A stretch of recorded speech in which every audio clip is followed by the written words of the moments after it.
Hello दोस्तों, मैं शुभम मिश्रा आप सभी का स्वागत करता हूं आपके अपने यूट्यूब चैनल शुभ शिक्षा पे। दोस्तों, आज हम लोग पढ़ने वाले हैं क्लास 10th का मैथ और हम लोग एक्सरसाइज 1.4 करने वाले हैं। दोस्तों, इसके पहले मैंने आपको एक्सरसाइज 1.3 तक पढ़ा दिया है, तो वो सारी वीडियोस प्लेलिस्ट में है, तो क्लास 10th के तो प्लीज़ जा करके उन सबको देख लीजिएगा ताकि आपको स्टार्टिंग से सारी चीज़ें अच्छे से क्लियर हो जाए। तो चलिए दोस्तों, आज हम लोग पढ़ने वाले हैं 1.4 एक्सरसाइज। दोस्तों, एक्सरसाइज 1.4 में क्या है, इसमें कह रहा है कि इसमें बोल रहा है कि बिना लंबी विभाजन प्रक्रिया किए, ठीक है दोस्तों। तो इसमें कहा है कि बिना लंबी विभाजन प्रक्रिया किए आपको क्या करना है, दशमलव प्रसार शांत है या अशांत है, ये आपको क्या करना है दोस्तों, बताना है, ठीक है। तो और जो इसमें पहला क्वेश्चन है वो कितना है, 13/3125। तो दोस्तों, शांत दशमलव या अशांत दशमलव यानी कि टर्मिनेटिंग डेसिमल है या फिर नॉन टर्मिनेटिंग डेसिमल है, ये हमको इसमें बताना है। तो दोस्तों, उसके पहले मैं आपको बता देता हूँ नॉन टर्मिनेटिंग डेसिमल और नॉन टर्मिनेटिंग डेसिमल क्या होता है। तो इसके बारे में हम लोग पहले डिटेल में अच्छे से सारी चीजें समझ लेते हैं, उसके बाद फिर हम लोग क्वेश्चन को सॉल्व करेंगे, ठीक है। तो दोस्तों, सबसे पहले आप बात करते हैं किसके बारे में, रेशनल नंबर के बारे में, ठीक है, रेशनल नंबर। तो दोस्तों, रेशनल नंबर कौन से होते हैं, रेशनल नंबर का मतलब होता है दोस्तों परिमेय संख्याएं। रेशनल नंबर का मतलब होता है दोस्तों परिमेय, रेशनल नंबर से मतलब परिमेय संख्याएं, ठीक है।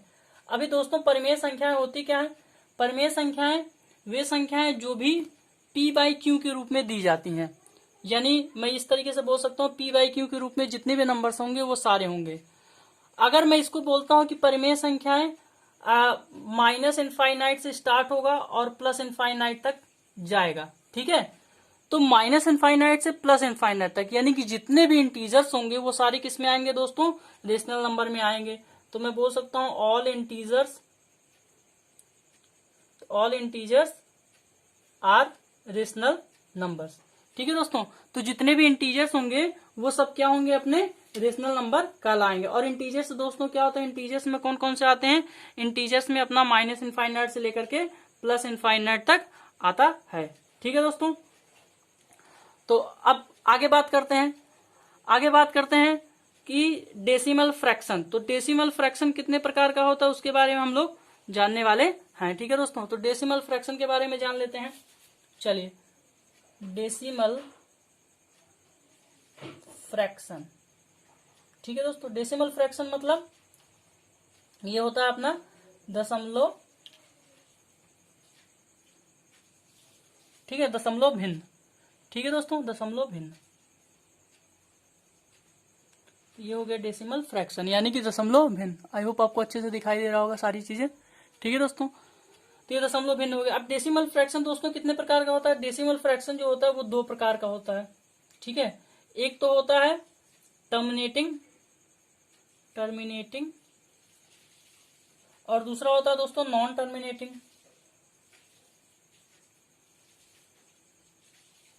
ठीक है। एक हो गया टर्मिनेटिंग और दूसरा जो हो गया वो क्या हो गया दोस्तों, नॉन टर्मिनेटिंग। तो टर्मिनेटिंग का क्या मतलब होता है दोस्तों, टर्मिनेटिंग डेसिमल का मतलब होता है शांत, ठीक है। अगर डेसिमल आ जाए तो क्या हो जाएगा, शांत दशमलव। और नॉन टर्मिनेटिंग का मतलब क्या होता है दोस्तों, अशांत हो गया, ठीक है दोस्तों। अब टर्मिनेटिंग और नॉन टर्मिनेटिंग में इसमें क्या डिफरेंस है दोस्तों, अगर शांत दशमलव आ गया आपके पास यानी कि टर्मिनेटिंग डेसिमल आ गया तो वो क्या होगा, वो एक जगह पे जा करके क्या हो जाएगा, वो पॉइंट के बाद एक जगह पे जा करके रुक जाएगा क्योंकि ऑलरेडी इसमें डेसिमल लगा यानी कि शांत दशमलव, ठीक है। तो यहाँ पे अगर मैं बात करूं एग्जांपल्स की, तो जैसे मान लीजिए 1/5, इसके बाद हो गया अगर मान लीजिए 2/2, जैसे मान लीजिए, और मैं क्या ले लेता हूँ 2/4 ले लेता हूँ, वैसे 4 मैं लूंगा तो ठीक है 2/4 हो गया, ठीक है। इस तरीके से जितने भी नंबर्स होंगे वो क्या होंगे दोस्तों, टर्मिनेटिंग पॉइंट में ये सारे नंबर्स क्या होंगे, आ जाएंगे, ठीक है दोस्तों। 1/5 हो गया, 2/4 हो गया, इस तरीके से नंबर। अभी जब मैं इसको डिवाइड करता हूं दोस्तों, देखेंगे 5 से डिवाइड करूंगा तो इसकी वैल्यू 2.0 आ जाएगी, ठीक है। और अगर मैं इसका करता हूं तो कितना हो जाएगा, 0.5 आ जाएगा, ठीक है दोस्तों। अब ये क्या हो गया, टर्मिनेटिंग पॉइंट में आ गया कि जब मैंने डिवाइड किया तो क्या हो गया, एक पॉइंट के बाद एक दो नंबर के बाद वो क्या हो गया, पूरी तरीके से डिविजिबल हो गया, ठीक है। तो ये तो हो गया टर्मिनेटिंग पॉइंट में, ठीक है। दोस्तों जो दूसरा पॉइंट है, जो दूसरा है वो क्या है, नॉन टर्मिनेटिंग पॉइंट है। नॉन टर्मिनेटिंग पॉइंट का क्या मतलब है कि वो नंबर्स क्या होते हैं, रिपीटेड होते रहते हैं। इसको हम लोग क्या बोलते हैं, नॉन टर्मिनेटिंग रिपीटिंग बोलते हैं। यानी कि इसमें क्या होते हैं, इसमें नंबर्स क्या होते हैं, हमेशा रिपीटेड होते रहते हैं। जैसे मान लीजिए 1/3 मैंने ले लिया, ठीक है दोस्तों, 1/6 ले लिया। तो इस तरीके से इसमें क्या होते हैं, नंबर्स में आपको रिपीटिंग मिलते जाते हैं, ठीक है। जैसे 1/3 की अगर मैं बात करूं तो इसका कितना हो जाएगा, 0.333, ठीक है। तो इस तरीके से रिपीटिंग होता चला जाता है, ठीक है। उस तरीके से 1/6 का भी है, ठीक है दोस्तों। तो अब ये क्या हो गया, यहाँ पे देखिए रिपीटिंग हो रहे हैं, और ये कहां तक जाएगा कुछ भी नहीं पता है, ठीक है। लेकिन शांत वाले में क्या था, टर्मिनेटिंग में क्या था, टर्मिनेटिंग में ऐसा कुछ भी नहीं था, ठीक है दोस्तों। नॉन टर्मिनेटिंग भी दो तरीके का होता है, एक तो होता है रिकरिंग और दूसरा होता है नॉन रिकरिंग, ठीक है। तो इसके बारे में भी समझ लेते हैं। ये दो प्रकार के होते हैं, ठीक है। कौन कौन से होते हैं, एक हो गया आपका रिकरिंग और दूसरा हो गया दोस्तों नॉन रिकरिंग, ठीक है। ये हो गया रिकरिंग और ये हो गया नॉन रिकरिंग, ठीक है। रिकरिंग का मतलब क्या हो गया, रिकरिंग का मतलब हो गया आवर्ती, और नॉन रिकरिंग का मतलब दोस्तों क्या हो गया, अनावर्ती। आवर्ती और नॉन रिकरिंग का मतलब हो गया अनावर्ती, ठीक है दोस्तों। दोस्तों अगर आवर्ती आ जाए तो आवर्ती का मतलब ये है कि इसकी वैल्यू क्या होगी, चलती जाएगी, ठीक है। आपको कुछ ना कुछ आगे चल के, जैसे अगर मान लीजिए कि मैं बात करता हूं इसमें 0.33 ये चलता जाएगा, तो मैं इसको लिख सकता हूं 0.3 ऊपर बार, ठीक है। एक एक नंबर सीरीज में चलती जाएगी, मतलब अगर 0.33 आ रहा है तो 333 इस तरीके से आएगा, या मान लीजिए 0.123 फिर 123 123 इस तरीके से सीरीज में चलेगा, ठीक है, रिपीटिंग होगा। तो ये वाला जो पार्ट होता है वो किस में आता है, आवर्ती में आता है, ठीक है। ये वाला किस में आता है, आवर्ती में आता है, ठीक है, यानी रिकरिंग में आता है। नॉन रिकरिंग में दोस्तों क्या होता है, नॉन रिकरिंग का मतलब ये होता है कि इसकी जो वैल्यू होगी वो क्या होगी, जैसे मान लीजिए इसकी जो, अगर मैं इसके एग्जांपल की बात करूं तो इसका एग्जांपल क्या होगा दोस्तों, पाई होगा। अभी पाई होगा क्यों, क्योंकि दोस्तों पाई की जो वैल्यू होगी ना वो क्या होती है, वो कोई एग्जैक्ट वैल्यू नहीं होती है। जैसे अगर मैं पाई की वैल्यू की बात करूं तो इसकी जो वैल्यू होती है दोस्तों, वो अगर मैं बात करूं पाई की तो हो जाएगा 3.14, ठीक है दोस्तों, 3.14159126532653। अभी इस तरीके से ये नंबर क्या होते हैं दोस्तों, चलते चले जाते हैं। तो अभी मुझे नहीं पता है, बहुत शायद 16 या 17 डिजिट तक ये नंबर क्या होता है, जाता है, ठीक है। तो इसमें क्या, इसमें कोई भी सीरीज नहीं मिल रहा है, ठीक है। तो इसलिए क्या होगा, ये नॉन रिकरिंग के फॉर्म में आएगा। तो अगर मैं पाई बोलता हूं तो दोस्तों ये काफी कई बार हाई स्कूल के एग्जाम में आया, बोर्ड एग्जाम में, कि पाई क्या है। तो आपके पास ऑप्शन होगा, तो पाई हमेशा क्या होता है, पाई नॉन रिकरिंग में आता है। यानी कि मैं बोल सकता हूं ये जो होता है वो नॉन टर्मिनेटिंग तो है ही, लेकिन साथ में क्या है, नॉन रिकरिंग में। तो नॉन टर्मिनेटिंग नॉन रिकरिंग यानी अशांत अनावर्ती है। तो आपके पास ऑप्शन रहेगा अशांत अनावर्ती, तो आप अशांत अनावर्ती ही लगा करके आएंगे। अगर पाई की वैल्यू आपसे पाई के बारे में पूछा जाए कि पाई क्या है, क्या ये टर्मिनेटिंग है, नॉन टर्मिनेटिंग है, रिकरिंग नॉन रिकरिंग क्या है, तो आपके पास वहां पे ऑप्शन होगा ये नॉन टर्मिनेटिंग का एक पार्ट है, नॉन रिकरिंग यानी अनावर्ती।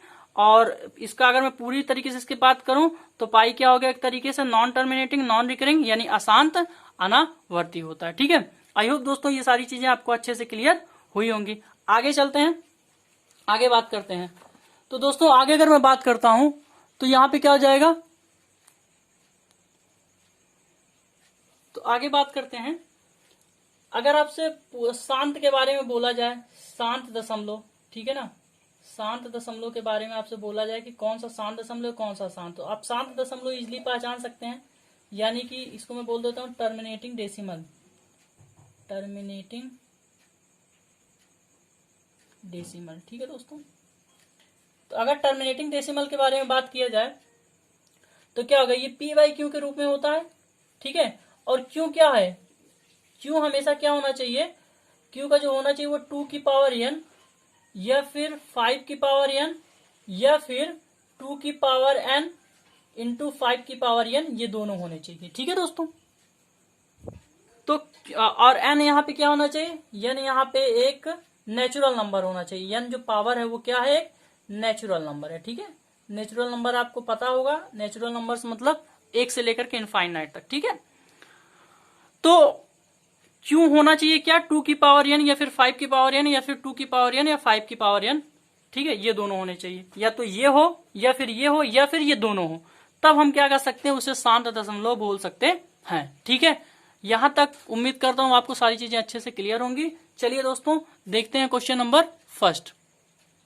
तो दोस्तों क्वेश्चन नंबर फर्स्ट है अपना 13/3125। ठीक है दोस्तों, तो 13/3125 यानी 3125। ठीक है दोस्तों, अभी यहाँ पे क्या है, यहाँ पे सिर्फ इतना बोला है कि आइडेंटिफाई करना आपको क्या अशांत दशमलव है या अशांत दशमलव है। ठीक है, ये अशांत अनावर्ती है क्या है। ठीक है, तो ये सारी चीजें आपको बताना है। तो अभी देखिए, अगर मैं इसको सॉल्व करता हूं दोस्तों, तो इसकी जो पावर आएगी वो कितनी आएगी, 5 की पावर 5 आ जाएगी। ठीक है, तो मैंने आपसे बोला था कि 2 की पावर n 5 की पावर n कुछ भी आ जाए तो हम इसको कर लेंगे। तो 5 की पावर 5 आ गई। अब हमको क्या करना है, देखिए शांत दशमलव में करना क्या पड़ता है, 10 बनाना पड़ता है आपको। 10 तभी बनेगा जब आपके पास 2 5 हो या फिर 2 और 5 दोनों हो, तभी बन सकता है। तो मेरे पास अगर यहाँ 5 की पावर 5 आ गया तो मैं यहाँ पे 2 की पावर 5 का यहाँ मल्टीप्लाई कर दूंगा और 2 की पावर 5 को यहाँ पे मल्टीप्लाई, तो मेरे पास यहाँ 10 बन गया, 10 की पावर 5। तो ये क्या हो जाएगा दोस्तों, ये हो जाएगा टर्मिनेटिंग पॉइंट। ठीक है, तो ये क्या हो गया, टर्मिनेटिंग पॉइंट हो गया। ठीक है, अब मैं आपको बुक में समझा देता हूँ सारे क्वेश्चन इजिली आपको, ताकि अच्छे से सब कुछ समझ में आ जाए। ठीक है, आई होप, उम्मीद करता हूँ आपको अच्छे से दिखाई दे रहा होगा। तो चलिए देखते हैं। तो ये सारे क्वेश्चन हैं दोस्तों। ठीक है, चलिए अभी इसमें क्वेश्चन में देखते हैं। पहला वाला क्या है, 13/3125 है। ठीक है, इसमें मैंने आपको जैसा कि बताया 5 की पावर 5 होना चाहिए। ठीक है, तो 5 की पावर 5 ये हो गया था, 5 की पावर है, तो यहाँ पे हो गया 5 की पावर 5, ये हो गया टर्मिनेटिंग पॉइंट। ठीक है, अगर मैं बात करूं इसकी तो 2 की पावर 3 है, तो ये भी हो गया, 2 होना चाहिए तो 2 है।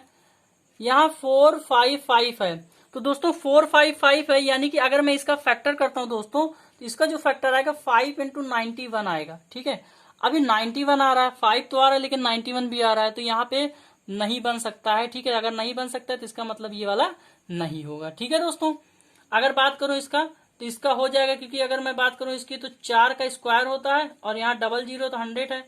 अभी 4 का स्क्वायर का मतलब 2 की पावर में आगे में बढ़ा सकता हूं, यानी ये वाला क्या हो जाएगा, हो जाएगा 343। आपको पता है 7 का क्यूब है, तो ये नहीं होगा। ठीक है, इसकी मैं बात करूं तो यहाँ पे देखिए 2 भी है 5 भी है, तो डेफिनेटली ये हो जाएगा इजिली। ठीक है, यहाँ पे 2 5 7 है, तो 2 5 तो है लेकिन 7 है, तो इसका मतलब ये नहीं होगा।